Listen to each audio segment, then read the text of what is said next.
5, 4, 3, 2, 1. Mayong adlaw Sugbo, mayong adlaw Central Visayas, ug welcome sa lain na sang episode ning ato ang weekly kapihan sa PI diri lang gihapon tananukad sa atong buhatan diri sa PI Regional Office 7. Ug ako pod i-greet no mayong adlaw pod sa atong mga solid followers and viewers na itong programa nga kanunay gasunod kanato sa atong live stream. Of course sa atong mga media partners pod nga ato ga-follow nato via online o diri mismo sa ato ang office diri sa PIE 7. Kini ato ang programang kapihan sa PIE karong adlaw. Mahimog gyapon ninyo makita pinaagi sa ato ang Facebook Live sa atong Philippine Information Agency Region 7 official Facebook page o sa atong mga provincial information pages PIE Cebu o PIE Bohol. Og alang sa katong mga nanaw nato diha, stay tuned na lang mo sa atong Facebook Live. If na may mga pangutana, pwede na niyo ma-comment down para ma-address sa atong mga bisita karon adlaw. Og today, adun na po tay makauban na pod sa lain na pong ahensya sa gobyerno.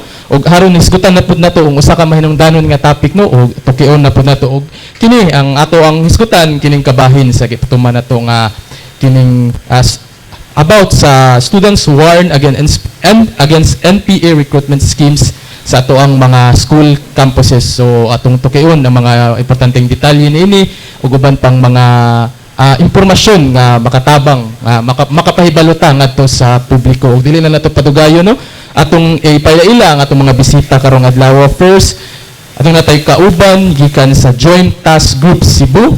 We have Colonel Joel Benedict G. Bata, ang commander sa Joint Task Group Cebu. We have Colonel Joel Benedict Batara. Magandang umaga po, Colonel, and welcome sa ating kapihan sa PIA po. And also, we have from DepEd, since mag-hisgot man taning mga recruitment schemes sa kaning mga sa ato mga eskwelahan, so ato song istoryahon ng DepEd unsay mga efforts ngayon lang ginabuhat. Ato makauban ang Project Development Officer 4 sa DepEd Region 7. We have Miss Janilyn P. Hagdon. Mayang adlaw ma'am, welcome sa kapihan sa PIA. Og mga ipatawag ko ano, doon na patay kauban karon nga atong masayran pod ang iya mga kasinatian, of course in relation sa kining padayon nga pagpang-recruit lagi nga dito sa atong mga kaigsuonan sa pikas nga bahin. Of course natay makauban nga usa ka former rebel og member ni siya sa Peace and Development Federation. Miyembro na siya karon sa Peace and Development Federation of Cebu Incorporated. We have Mr. Noli Lingues. Ngayong adlaw sir, welcome sa atong kapihan sa PIA. Okay. Siguro sugdan na nato, di nato padugayo no. Of course, napatay isapot nga kauban ni Sir Noli. Of course, if moapa siya ato pong estoryahon later on.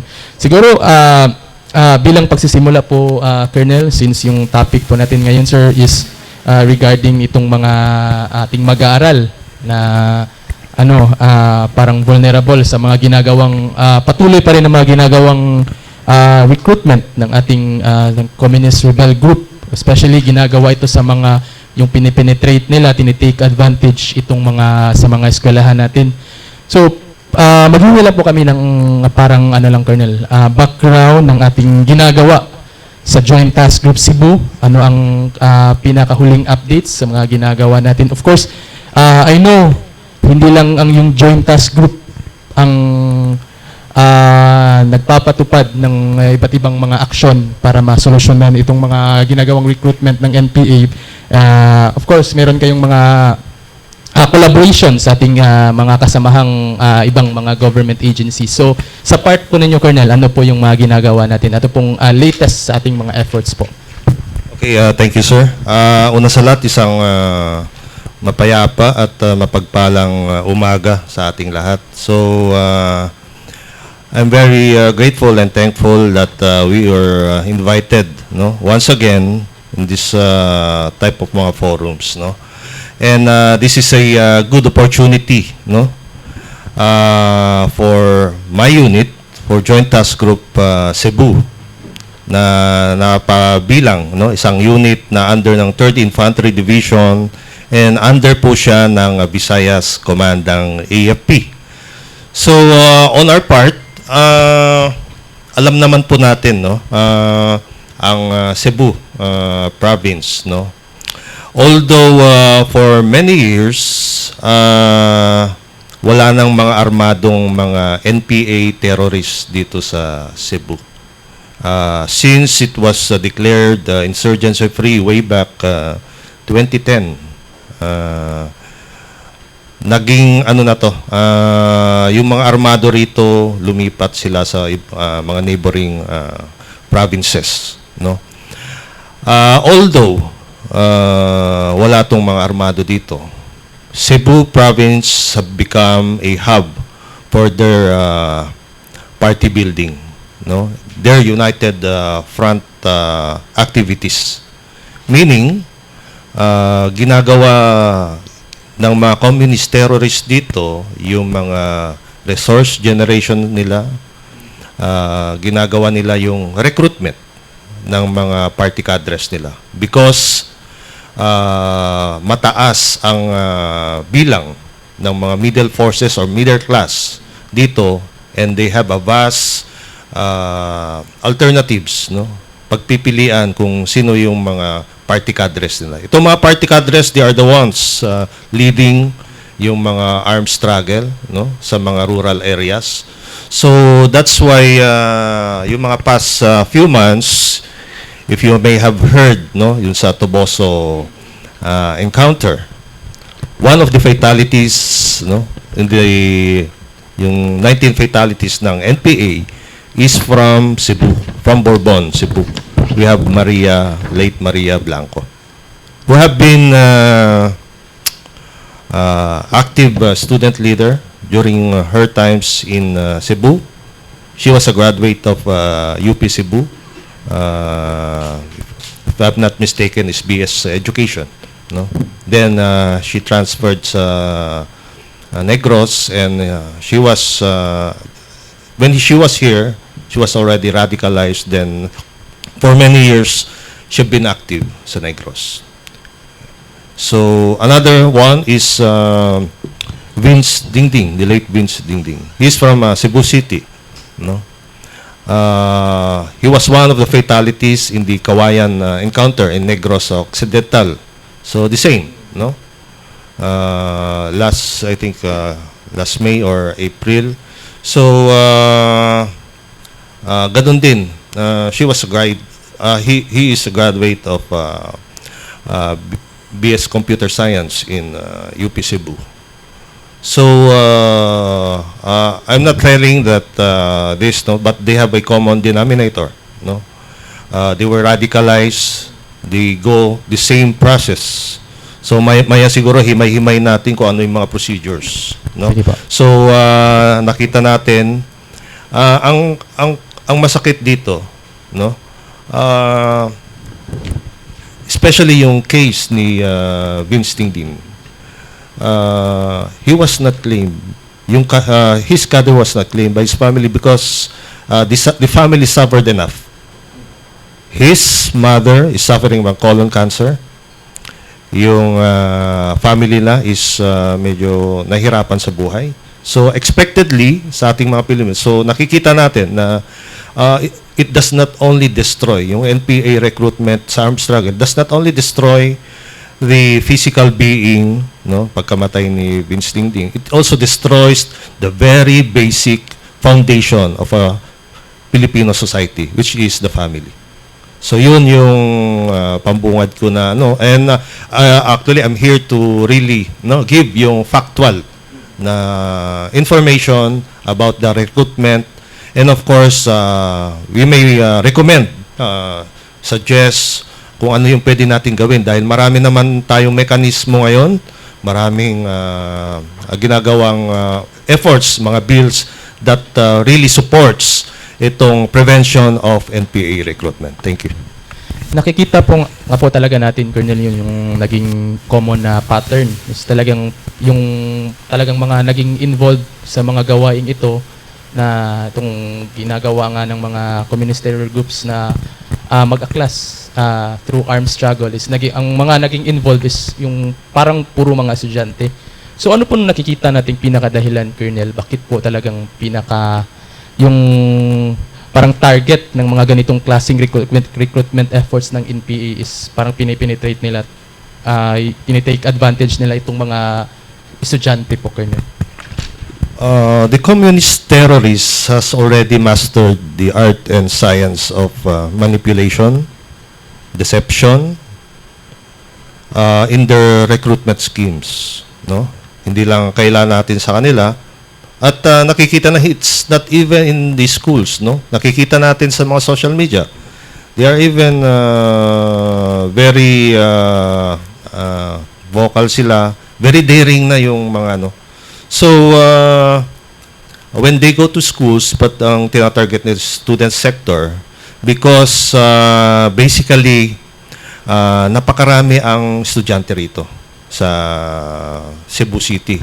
So belonging to the there are a lot of universities, mga state universities mostly. Ito yung mga target nila. And knowing that these students are minors because of their innocence, because of their dynamism, because of their activism. So these elements will lead to their vulnerability. So madaling nare-recruit nila. And knowing that they are already masters of this recruitment, they go beyond the usual direct recruitment. They go by emotions. Nakita natin yung lately, yung mga nakarang they involve itong mga students dito, nagkakaroon sila ng partners, no? Kumbaga, yung nag-recruit sa kanya, naging girlfriend niya. So, mas madali siyang recruitin. So, these are some of the tactics, strategy na ginagawa nila para mas madaling ma-recruit yung target nila. Ganito. Parang tinitake advantage talaga ng mga grupong ito, Colonel. Yun nga yung sinabi mo, yung vulnerability. Tapos parang nilalason yung kaisipan at damdamin ko. Kaso nga, mga bata pa, may mga, marami pang mga plano, gustong gawin. So, ganyang klase, doon pumapasok yung pagre-recruit ng ating So, maraming salamat, Colonel, for at least sharing for the background at yung mga recruitment schemes ng itong mga NPA groups. Balhin ko rin mo, ma'am, Ma'am Janeline sa DepEd. Unsa pa yung buhat na to, ma'am, like efforts sa side sa education, sa DepEd, ma'am? Of course, para mapasidadaan po datong mga estudyante bahin ining mga gibuhat gani nga mga recruitment efforts sa communist terrorist groups. Of course, ang atong gitan-aw po na is para maprotektahan po nilang katungod. At the same time, kanilagi maila o kaning klaseng effort is gibuhat na ni sa mga grupo. So, sa side ninyo, ma'am, unsa atong ginabuhat, ma'am? Actually, si Department of Education, we have the Youth Formation Program, no, nga gina-implement. So, ako lang i-highlight that the DepEd covers only for kinder up until grade 12. No? So, kana nga age ang amo ang scope. No? So, as far as the Department of Education is concerned, we have our, sa kaning recruitment, sir, hindi po basta-basta nakakapasok. Whoever yung magre-recruit, like say for example, kung may mga programs yan, like magsasalita or parang may mga symposium, mga ganyan, sir. Because the school has to ask for approval first from the office kung may mga pupunta sa school nila to conduct these activities. So there's a requirement po yun na may prior approval. And also to protect our learners, yung mga school clubs and organizations, we accredit them. So meron po yung proseso na sinusunod to check if these organizations are really yung true to their mantra, kung ano po yung gusto nilang i-attain. And para at least makita din yung mga nagmamask lang na organizations na gustong mag-recruit pero iba pala yung hangarin. So we also have that policy. Although hindi pa po siya na-release as a DepEd order, but our schools are already observing that kind of accreditation of school clubs and organizations. And for the youth formation, we have our activities naman, ito mga advocacies. We have different programs. Sa student leadership, na-mention kasi ni Sir kanina na student leader daw yung na-mention niya na name. Sa DepEd naman, although we have the student government, student learner government, supreme learner government, yung ano na sa region, we conduct activities and we make sure na yung advocacies po namin is targeted on promoting patriotism, no, para sa mga bata, and then yung help for the environment, help on mental health, help on yung mga ganun po ng mga activities, sir. We try as much as possible na before magkakonduct yung organization, nakikita muna namin kung ano yung mga gagawin nila, the objectives of the conduct of the activity.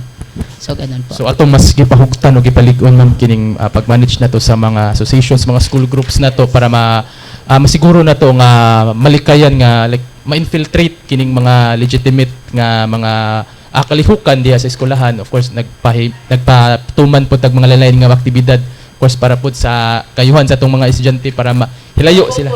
Ang focus nila makasentro niining mga kalihukan na to para sa ilahang kayuhan diya sa ilang pagtungha. So ma'am, mao na to no, usa sa mga inyong gipatuman nga mga alakang in the event ma'am, just in case like for example lang nay mga estudyante nga like maka-observe sila, maka-notice nga nainiduol nila, mao na ni klase nga na-mention man to ni Sir gani ang unsay mga mahug nga style or schemes kaning inani nga klase nga recruitment. Nabo mo gipatuman nga like sort of mechanism or pamaagi sa mga estudyante asa sila mo duol, asa man sila mo report ani or unsay ilang buhaton para at least kana makalikay sila na. Actually, sir, it's the same process we follow for mental health. Kung example, ang bata na asay murabag gipaminaw sa iyahang, murabag something is wrong sa iyaha or naay nagbully baka sa iyaha, we have kung dili available ang registered guidance counselors kay medyo gamay ra man na sila god nga na-address sa tibuok region. But we do have guidance designates. These are teachers trained to do guidance. Except for counseling, all other services pwede na nila ma-perform. So if in case ang bata na asay kanang na-feel nga murag something is wrong, pwede ang automatic ana niya sir is the advisor kay mao man na pirmi niyang kuyog, pwede ra jud siya mo inform siyang advisor. And then if the advisor thinks nga murag kinahanglan o guidance designate or guidance counselor, then i-refer na siya dayon to the guidance counselor. As to kana namang di man gud na to makuan sir like sa giingon ni sir nga naa sa social media, no, okay ra kung example naa sa school premises maka-monitor mi ana, no, we can do kanang check-ups, no, pwede na to maistorya-istorya, but when it happens outside of the school premises, medyo lisod na kaayo kontrolon on our end. So we have to understand nga medyo daghan jud yung mga bataan na scattered sa entire community baya na. So DepEd only can monitor ang naa sa iyahang school premises. However, kanang na-mention mo gusto ni sir, kani sa ako ani as the youth formation coordinator of the region, wala pa kaayo mi engagement sir as to kanang we are taught on how to spot this kanang ingon a type of recruitment scheme ba. So knowledge of our teachers nga ingani di ang pamaagi, at least ma-equip sad, ma-aware me, and then ang among mga bata baka among student leaders, we can also tell them nga ingon anion baya na og recruit, at least malikayan nila.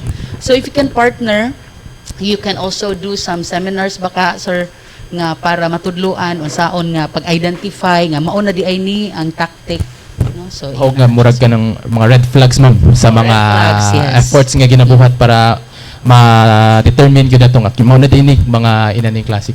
So salamat ma'am no for sharing ma'am Jet. So Colonel, balik ako sa since napag-usapan natin yung mga parang mga yung mga signs or red flags nitong mga common recruitment tactics na ginagamit or ginagawa ng mga NPA link groups. So ano-ano po ito, Colonel, para lang at least malaman ng ating mga estudyante or of course ng ating mga tagapanood ngayon, at least sakaling kung in the event nga maka-encounter, so madali na nilang malaman na ito talaga, itong ginagawa na ito is pagre-recruit na. So yes, Colonel. Yes, sir. Tama yung sinabi ni ma'am. They really hindi na talaga masaklaw yung when they are outside school premises, then these students since na sila from hanggang grade 12 mahirap talaga i-monitor na. So that's why yung participation ng parents, of course, and of course the whole community is really critical in this type of mga recruitment schemes. Nung nabubuhay pa si Joe Masison, nanawagan siya, no, na dapat yung the more na mas effective, no, magiging mabubuhay yung organization ng NPA or communist organization pag magsimula sa talagang kabataan in their teenage, So ibig sabihin, there were reports before, nakasama that they were recruited mga grade 6, grade 7. So at that early stage talagang na-recruit na sila. Hindi lang mga estudyante, may mga out of school youth because they have capitalized issues on poverty and etc. So ang recruitment naman is they are doing it in the most subtle way that they can approach the target, no? Meaning hindi naman sila magpapakilala as a recruiter, but they will provide comfort, they will act as a friend.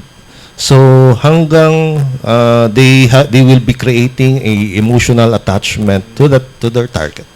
So ganun ka kumbaga yung art and science na ginagawa nila in terms of manipulation and radicalization. Papasok na diyan. So ang unang especially ang very kasi diyan is very visible is ang ginagawa ng communist terrorists diyan is to the identification. They can determine first who are the probable targets. So alamin nila kung diyan may mga issues, may mga problema sa buhay. So they are more vulnerable.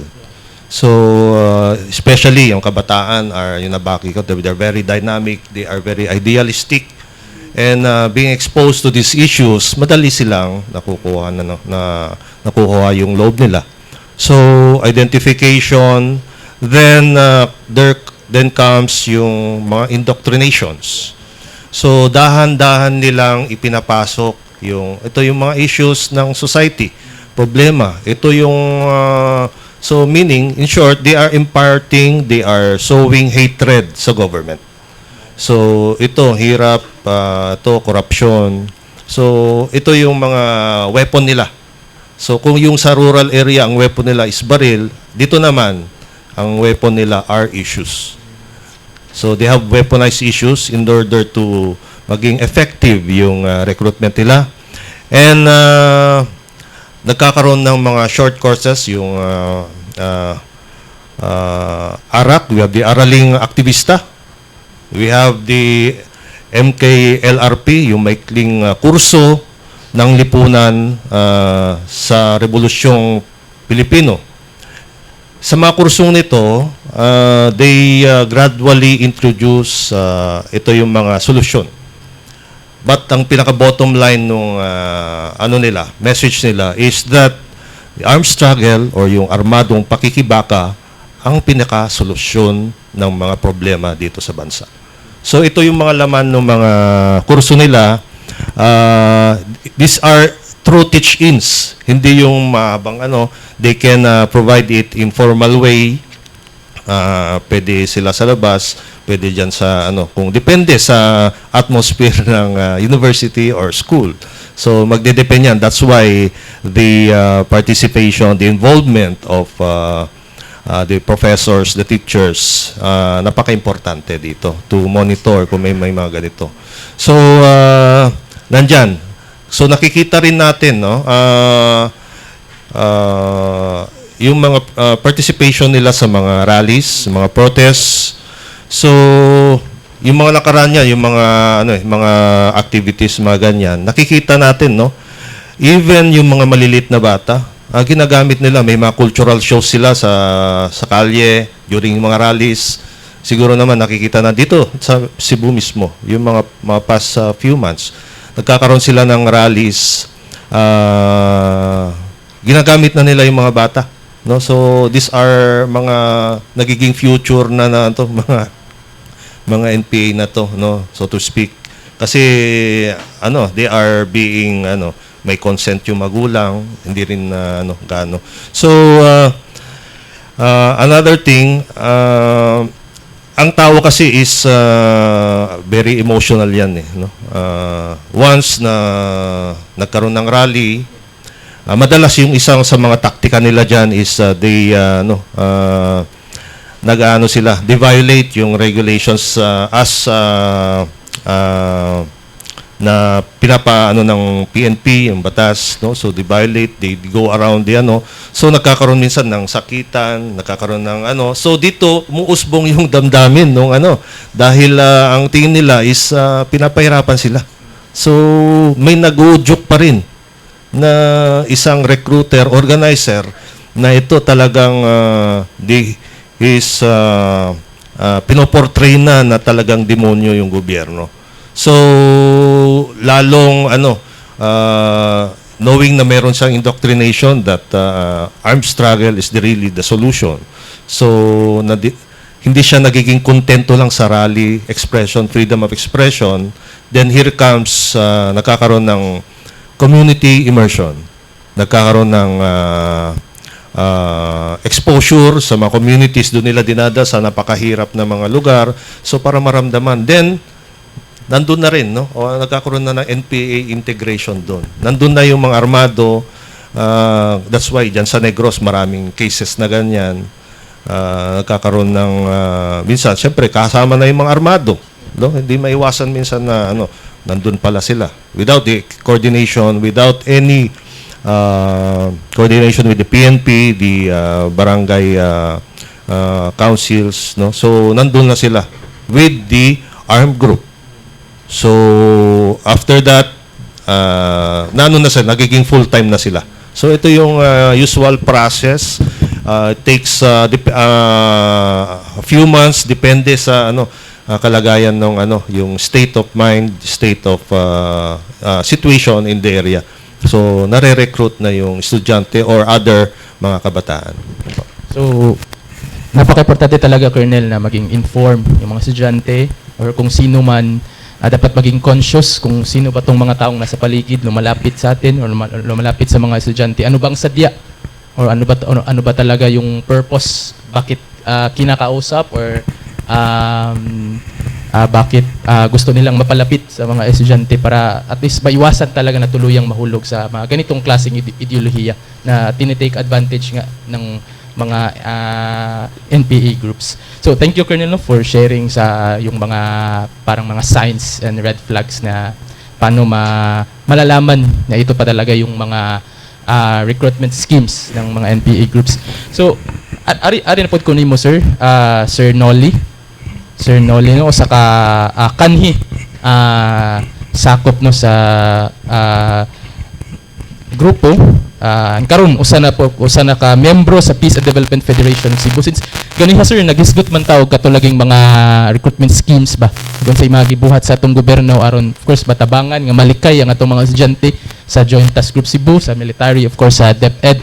So para at least, sir, naay background mahibaw-an sa atong mga nagtan-aw sa publiko, sir, from mismo first-hand experience and testimonya gikan diha nimo.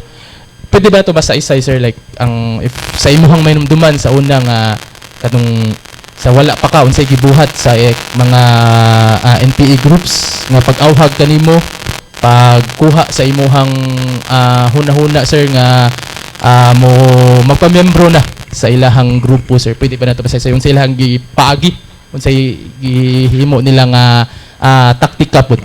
Sige, sir. Okay. Gamay lang background sa ako ang pagkatao. Nagikan jud ko sa usa ka lugar nga bukid sa usa sa mga lungsod o sa probinsya sa Bohol. Ang kinaiya sa mo ang lugar naa naman nadaan mga pagbata pa ko, naa na gyud mga armado. Naanay mga naasad ang mga duha man ang daghan na ditong mga armado, NPA, Army, mga Ranger, mga PC. Mo na akong na matan gyud sa mo ang lugar. mga kaliwat namo na mga pulis nasa mga PC nya daghan sad nga mga kaliwat mas daghan ang kaliwat nga mga NPE murag mo'y kinaiya sa amo ang lugar nga nay mga armado gyud silbi bata pa ko kung isgutanan sa pagkanang gingon og recruitments natukod mi magtukod gyud ang kalihukan og mga grupo gikan sa mga batanon gitawag to namo didto og grupong tig-organisa sa mga bata GTBB ang tawag sunod ana mao nang grupong tig-organisa sa mga batanon kung sigutanan sa mga batanon pero sa kinatibukan mag-organisa na siya sa mag-uma kababayenan o sa kabatanunan mao nang nay mga grupong tig-organisa sa mga mag-uma o mga kababayenan diha na ipasulod ang mga lain-laing level sa edukasyon gikan sa batakan kana mga hamubong kurso sa kabatanunan kababayenan o sa mag-uuma. Mo na ang mga proseso hantod sa inanay ipataas hantod nga nanay mga araling aktivista katong ingon ni sir nanay mga ang mga abante lahion na katong mga aktibo mo nang moabot na sila mga kanang 5 golden race kanang Philippine Society and Revolution hantod sa mas taas pa gyud nga level. Ako gikan sa bata pa ang akong particular nga task pag bata pa kanang magmonitor og unsay lihok sa gitawag og kaaway dito kay kaaway man ang tawag sa army, police or mga PC. Dili ko mahibaw-an man nga nagmonitor nday ko nila kay bata lagi. Magsunod-sunod ra gyud ko nila magduwa-duwa mi pero mag-report na mi kay na may gi-establish nga linya sa komunikasyon. Nga among ipasapasa ngadto nga naa na padong ang ranger diha, naa na padong ang PC diha. Hantod nga naa nagyoy mga nakabasi nga batalyon sa muang lungsod ang 57th IB. Yang usa company na sa muang barangay. Hantod kana mga idara kuan ako. Nahimo na kong membro sa committee sa kaning kabatanunan. Kabataang makabayan kay nga mo ang barangay nahimo man na siyang KRB. Mo na pinakataas nga level sa revolutionaryong organisasyon sa diha sa barangay. Murag gobyerno na o silbi, murag mo nag og ang katugbang ana murag gikan sa kapitan tanod tanan-tanan dihang mga staff diha naa na establish na sa kalihukan.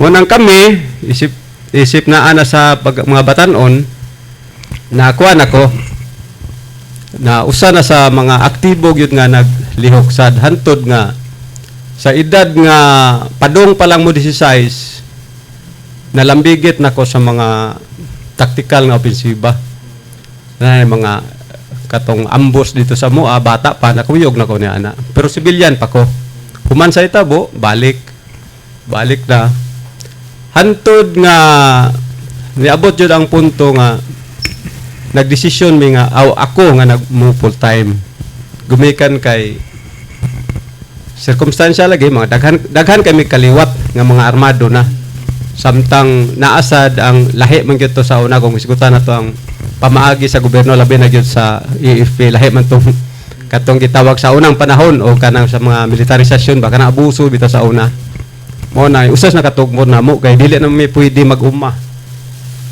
dili na mi pwede mag-uma kay gipundok kami sa usa ka lugar mo na nakatukmod na mo to pagsulod na nako mga padong nako mag-16 na ako sa front guerrilla unit kanang FGU.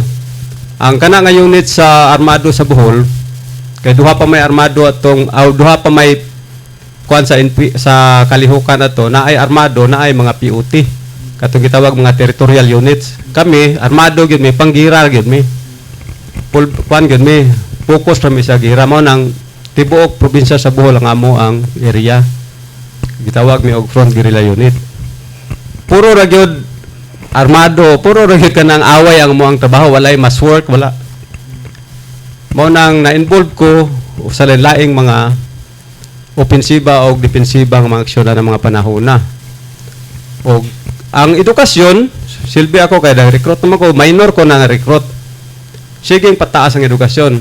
Nakakita ko no sila potensyalidad sa ko mao kong gi-undergo ko og gikan sa batakang kana basic military course hantod na nahimong katong basic officer o advanced officer course na sa military nga namay murag ug sa dire pa schooling sa na didto. Schooling. Mo na pag human ako og kanang ako BKO, nahimo na jud kong official sa FGO sa edad na akong 18. Hantod nga nahimo gyud ko pagka 1992 nag-reaffirm na mo na to na mga kuan na siya kanang usa na lang ang kuan mo ang tibok unit sa NPE mo na nay mag-organisa mupatuman sa tanang gibuhaton ba dili na lang armado gikan sa organizing recruitment hantod na sa paglunsad og mga tactical offensive mo na niyang trabaho nya ako hantod na gyud nga nahimo kong CEO o sekretary sa partido sa lain-laing mga printing guerrilla diri sa Central Visayas. Hantod sa pag-akong pag-undang. Kalambigit sa recruitment sa mga kabataan, labi na sa eskwelahan, wala ko'y eksperyensya ana kay naam jud ko sa bukid nakabis, armado mo gyud ko. Pero kami mo may tigsalo sa mga recruits nga gikan diri sa mga universidad. Ang kanang mga na-recruit diri na sila gitawag og exposure. Kay ang pag-recruit diri sa syudad daghan man ang mga pamaagi. Mga issue based, lain-laing mga issue nga adunay mga lehitimong issue nga mao'y makaagni gud sa mga kabataan. Padalitan, tuition fee, mahitungod ana, usa na sa mga kuan nga daghan ang mga agni. Humana na mga group discussion. Kuan lagod ko nang imbitaron lang mga bata nga arita kay natay mga isigutan istoryahan lang god mag-obserba ra na kung kinsa tong mga batan-on nga murag aktibo ba mura og interesado hantod na mga kuana sa mga lalaing mga organisasyon nga pwede niya ipa-appeal recruit siya hantod nga kung maaktibo gyud siya sa diha sa recruitment, makuyog ang mga kalihukan sa eskwelahan, mga rally katong gingon ni sir, mamili na sad na siya og kinsa gitong pinakaabante. Kay ang pag-recruit pilion mo na kay say abante, tunga-tunga og iwit. Makit-an nimo na sa imuhang pamaagi sa pinaagi sa paglambigit sa mga tao o mga bata. Ang katong pinakaabante, ilaihit na to nimo. Imuha na tong hatagan og lahi na sad nga level sa mga edukasyon. Hantod gan mahimong mao na gitawag og abanting aktivista na sa mga kabatanunan. Nga ang mga abanting aktivista sa kabatanunan mao na sa toy tinubdan nga mahimo na sa tong recruit sa mga kandidatong sakop sa partido o mahimong hingpit nga sakop sa partido. Nga mao na gyud magkupot sa mga organisasyon nga matukod diha sa mga eskwelahan. Umupasiguro sa ideological o political nga kaamguhan sa mga kabataan. Mao nang magpunting na maghimo na nagprogram kinsay atong ipa-exposure sa bukid. Mao na kinsay mo volunteer o dili man galing mo volunteer na program nga murag kamo maoy mo saka karong tuiga. 3 to 6 months na exposure dito. Samtang mga armado nga tuwa dito mo sa salo na. Pag abot dito, hatagan tog mga mas taas na nga level sa edukasyon. Aron kanang makumbinsi na sad nga mo full time na lang yun sa armado. Kana siya mo na kasagaran nga o mga pamaagi gyud sa general. Ang mga kadre sad nga naa sa mga estudyante di mo ginabiyaan sad og mga kadre diha. Ang ilahang papel kung adto mo islag bukid gitawag ra sad na sila og tour of duty. TOD sila dito. Hatagan nara sila program sad nga moadto gyud sila armado. Mubalik sa human sa gitakdang panahon. Nga di gyud sila mo full time dito. Kay mahutdan sila og kadre nga para sa recruitment. Sa panahon sa 1992 nga katong gitawag og reaffirm, dako kay papel gyud ang mga estudyante kay sa bukid ang ideological nga level sa partido tumurag kuan ba gubot. kinahanglan murag mo pundo bitaw ang kalihukang armado sa bukid. Mao tong agdako kayong papel sa mga estudyanteng gikan diri sa Cebu. 96 mo'y pagbuylo gyud sa pagsaka sa mga estudyante diri Cebu padung sa Bohol kayan. Ang Bohol naa din ha ang front one nga maoy sentro sa regional nga kuan sa Partido Komunista diri sa Central Visayas. Mao to ang mga estudyante gikan diri Bohol gyud ang direksyon. Unang daghan ang mga nasaka ngadto. Daghan sad ang nagpabilin nga armado ug nahimog yung mga kadre sa partido. Nga nahimong mga front committee member kay paspas man gyud ang mga estudyante ug mahitungod sa theoretical ikumpara sa mga nas mag-uuma. Na importante man kay na siya kay ang theoretical ug ang praktika magkuyo paspas gyud matong pag-abot sa 1998 pataas mga 2000 daghan kayo mga tactical offensive sa Bohol na hitabo. Daghan kay ito gumikan to sa katong mga estudyante mga batan-on nga naabuno ngadto. Paspas kay mga recruitment sad sa mga batan-on nga gikan sa mag-uuma. Kay makita man ang mga tao nga mga lahi baya og porma ang mga gikag syudad. Moingon gito mag-uuma mga dato mga dini nga awa ni kasuway og kanang kalisod nga nuod mga dini kita pa kahadiri. Paspas kay sila dako kay sila papel. Okay, so daghang salamat Sir Noli no sa paghisgot sir sa imuhang mga kasinatian sa una isip kanhi miyembro sa NPA o sa pagsaysay pod sa mga klase-klase nga mga pamaagi or kani mga recruitment schemes ba nga imong nasinati pod nga sa una nga ikaw na himong membro sa NPA. Okay, so by this time Colonel, Ma'am Janeline and Sir Noli naman tayo we have okay. Sige sir.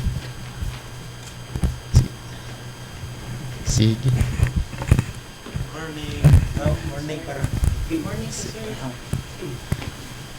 Okay. Dapat ikaw ba? Okay, sige. So this time, Colonel no and Ma'am, we have our media partners man and we also like to entertain their questions po regarding sa atong topic. Okay, ato na open ang floor for your questions. State your name lang on your media outlet if you have questions sa atong mga bisita karong adlaw. Sige.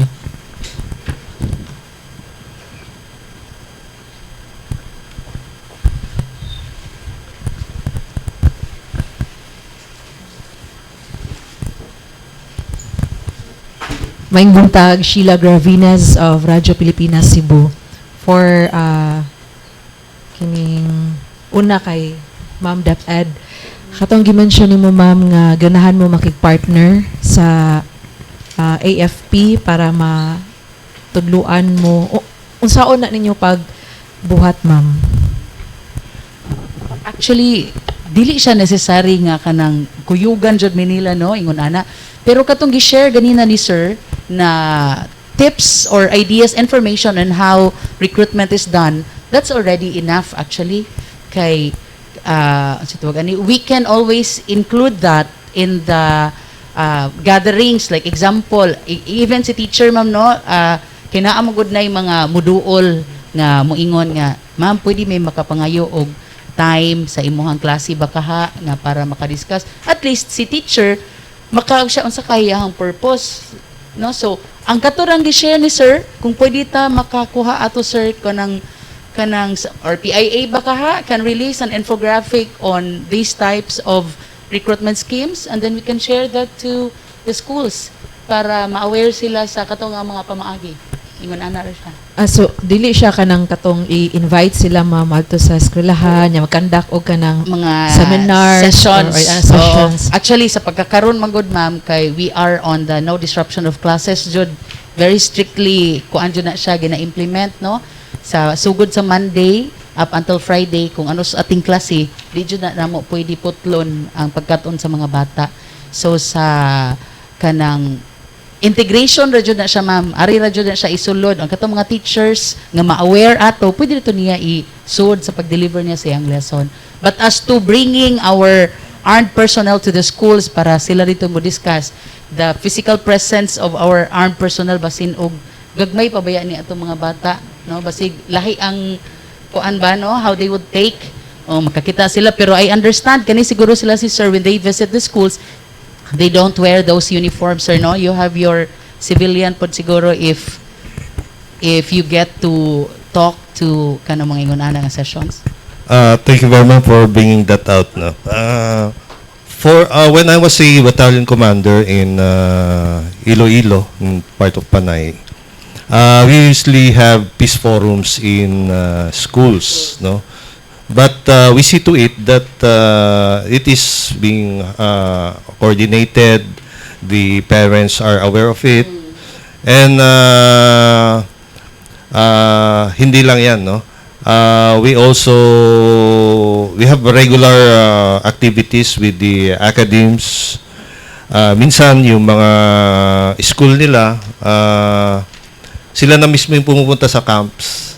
We have a static display para makita lang yung ano doon. And dito naman nung nasa Visayas Command ako, maraming ano diyan, nagtutour diyan. So kasama yung camp, no, military camp as part of their the package na pumapasok sila, nakikita nila yung mga armored vehicles natin diyan. And of course,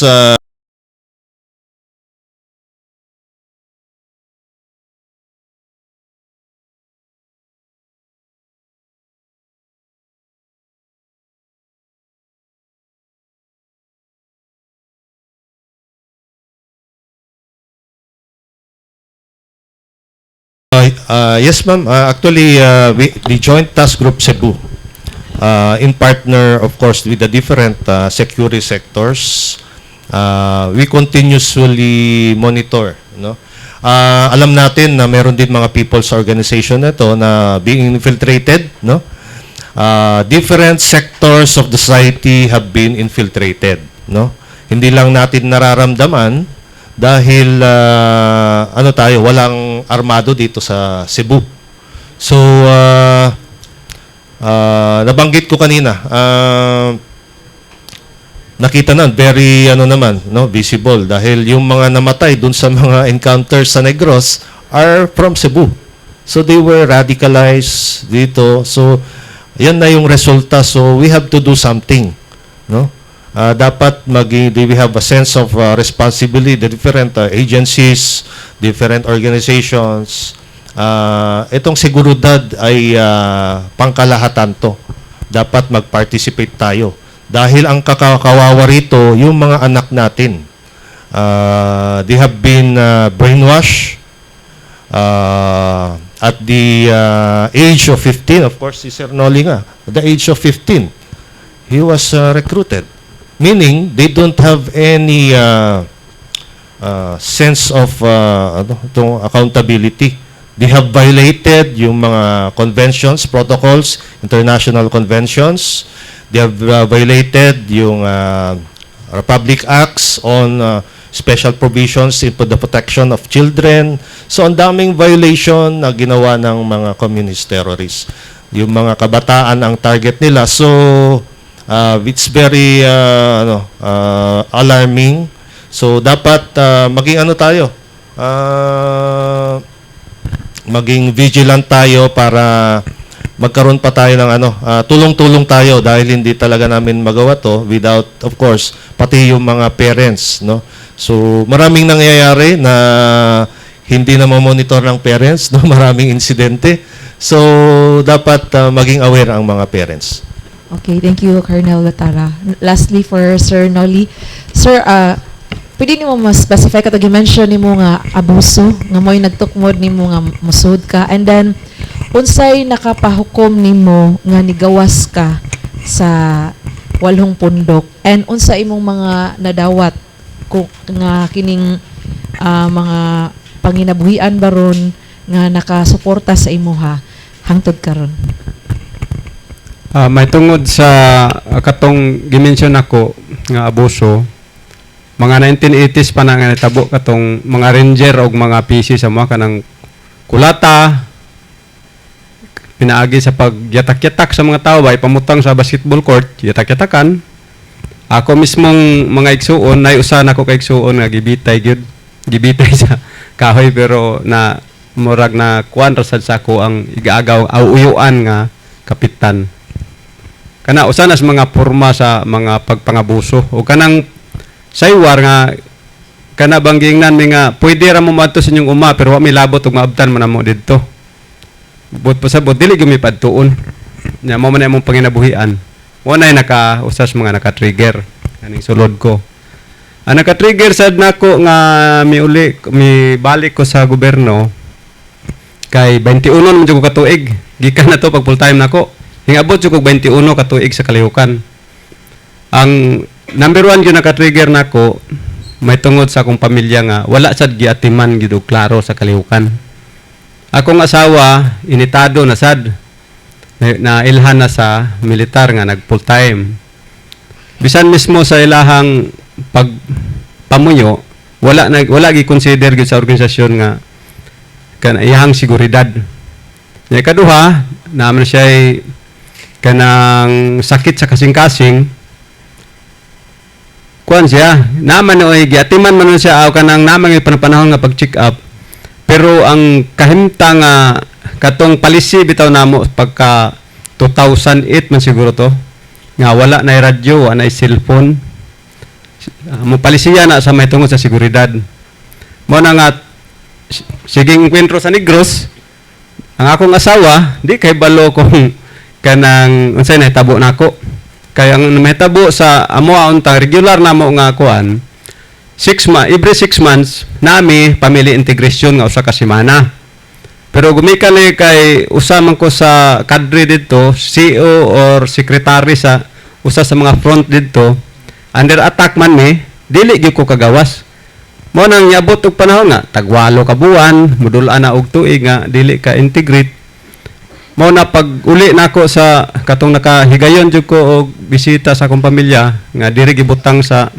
usa sa mga bangan diri sa konsolasyon kita nako ang asawa nga wa gyud matiman sa partido niwang kay kong asawa klaro gid kay nga masakiton kay apil pa ang pamilya dili mahatod og tarong sa tagalegal mo to naka-trigger nako nga di na kalit kog desisyon wa jud koy plano ato nga mo undang pa pero pag kita nako sa sitwasyon sa akong pamilya nga wala giatiman sa organisasyon nga samtang ako dito sa bukid ug unsay problema sa mga sakop nako dito mangunay jud ko adto sa mga pamilya aron sulbaron ang unsay mga problema dito pero sa akong kagalingon ang pamilya diri nga gatuor ako nga giatiman sad kailan lain malagi glinya ang gimbuhaton sa organisasyon wala di giatiman ultimo ilang pagkaon ang para kanang gitawag og family aid dili mahatod sa